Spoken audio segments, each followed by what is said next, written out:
Everyone, UGC net special कुछ मैं facts, कुछ इंपॉर्टेंट क्वेश्चंस आपके साथ साझा कर रहा हूं, जो हो सकता है आपको एग्जाम में एज इट इज़ मिले या उससे डायरेक्ट इनडायरेक्ट तरीके से लिंक करके कोई ना कोई क्वेश्चन जरूर मिल सकता है।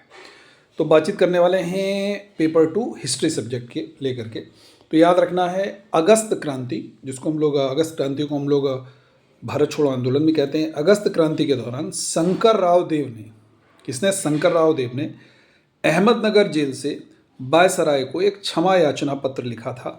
तो ये एक इंपॉर्टेंट पॉइंट है, आप लोग याद कर लीजिएगा।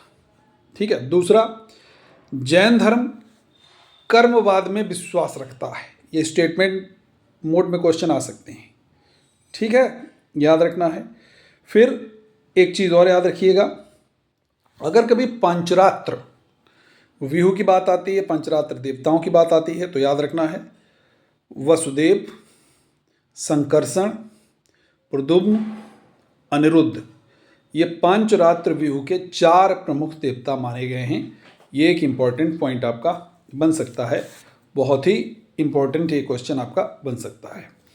फिर अगर कभी भी आपसे पूछा जाएगा, बहुत महत्वपूर्ण है, ध्यान दीजिएगा, विजयनगर साम्राज्य में माधव ने पाराशर स्मृति पर एक प्रसिद्ध टीका लिखी थी।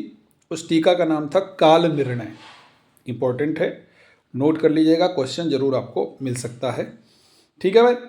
फिर आप लोगों को याद रखना है, कृत्तिवास ने बारबक शाह के दरबार में थे ये, तब इन्होंने रामायण का बांग्ला भाषा में अनुवाद किया था। एक इम्पॉर्टेंट ये क्वेश्चन आपका बन सकता है, बहुत महत्वपूर्ण है। एक और नेक्स्ट जो क्वेश्चन है वो आपका मुगल पेंटिंग से है, याद रखना है। एक प्रसिद्ध चित्रकार थे जिनका नाम था अबुल हसन साहब। अबुल हसन जो हैं, इन्होंने तुझके जहांगीरी के मुख पृष्ठ के लिए चित्र बनाया था। तुझके जहांगीरी जो है वो जहांगीर की आत्मकथा है, जो कि आपकी फारसी भाषा में है, याद रखना है। ठीक है भाई, याद रहेगा। एक और बहुत महत्वपूर्ण क्वेश्चन है, मोकासा जागीर अक्सर पूछा जाता क्या है? तो मोकासा नगद वेतन के बदले दिया जाने वाला एक अनुदान था। ठीक है, ये मोकासा जागीर भी कह सकते हो, अनुदान भी कह सकते हो। तो ये कुछ क्वेश्चंस हमने डिस्कस किए, और भी कुछ 4-5 में पॉइंट और डिस्कस कर देता हूँ ताकि आपको एग्जाम में कोई दिक्कत ना आए। कौटिल्य ने एक कर का उल्लेख किया है जिसको बोलते थे प्रणय कर। ये प्रणय कर क्या है? ये इमरजेंसी टैक्स है, आपातकालीन कर को प्रणय कर कौटिल्य कहता है।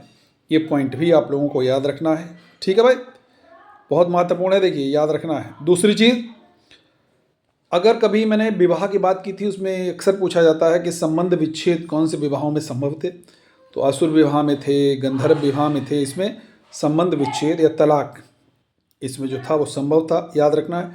प्रशस्त विवाह में किसी भी प्रकार का कोई संबंध विच्छेद या तलाक का वर्णन नहीं मिलता है, याद रखना है। ठीक है भाई, थैंक यू एवरीवन। तो यहीं तक रखते हैं हम लोग। इसी तरीके से यूजीसी नेट के लिए महत्वपूर्ण फैक्ट हम लगातार देते रहेंगे एग्जाम तक। हमारे साथ जुड़े रहिए, हमारे चैनल को फॉलो कीजिए, सब्सक्राइब कीजिए। Thank you.